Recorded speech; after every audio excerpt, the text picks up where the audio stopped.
B Ed 2023-25 first semester যারা রয়েছেন, fourth ফেজে এবং ফিফথ ফেজে যারা অ্যাডমিশন নিয়েছেন জাস্ট কিছুদিন আগে, আপনাদের রেজিস্ট্রেশন আফটার ইলেকশন হবে।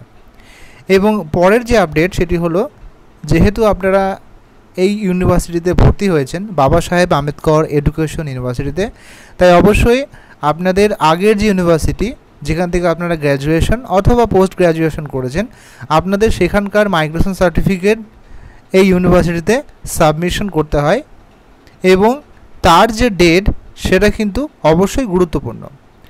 Maximum students migration certificate registration সার্টিফিকেটের আগেই কিন্তু দিয়ে দেয়, অর্থাৎ রেজিস্ট্রেশন প্রক্রিয়া যখন শুরু হয় প্রথম সেমিস্টারে তার আগেই কিন্তু জমা দিয়ে দেয়। এবং অনেকে রয়েছেন যারা হয়তো কোনো কারণবশত তুলতে পারেন না, দেরি হয়, বা কিছু কিছু ইউনিভার্সিটি এমন আছে যেটা পরে দেয়, প্রথমে রেজাল্ট দেয় তারপরে অনেক পরে কিন্তু মাইগ্রেশন দেয়। তাই তাদের কিন্তু যথাসময়ে বিএড করার সময় মাইগ্রেশন সার্টিফিকেট সাবমিশন করা হয় না। তো তাদের জন্য অবশ্যই বলবো, সময় অবশ্যই দেয় ইউনিভার্সিটি, চেষ্টা করবেন সেকেন্ড সেমিস্টারের আগে মাইগ্রেশন সার্টিফিকেটটা সাবমিশন করে দেওয়ার।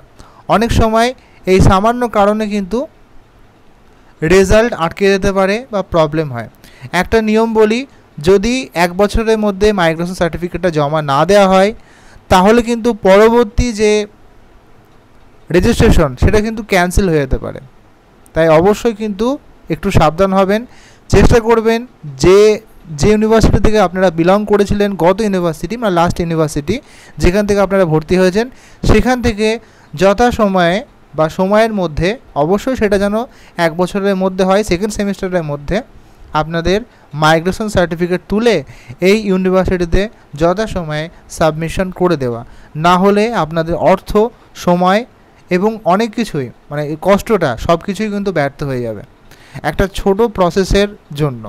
তাই খুবই ছোট প্রসেস, যে কোনো ইউনিভার্সিটি থেকে মাইগ্রেশন তুলে নেওয়ার, সেখান থেকে তুলে নিয়ে যথাশীঘ্র সম্ভব সাবমিশন করে দিন, যাতে আপনাদের পরিশ্রম এবং অর্থ ব্যর্থ না হয়।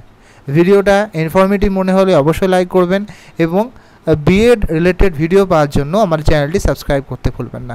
ভালো থাকবেন সবাই, সুস্থ থাকবেন। Thank you.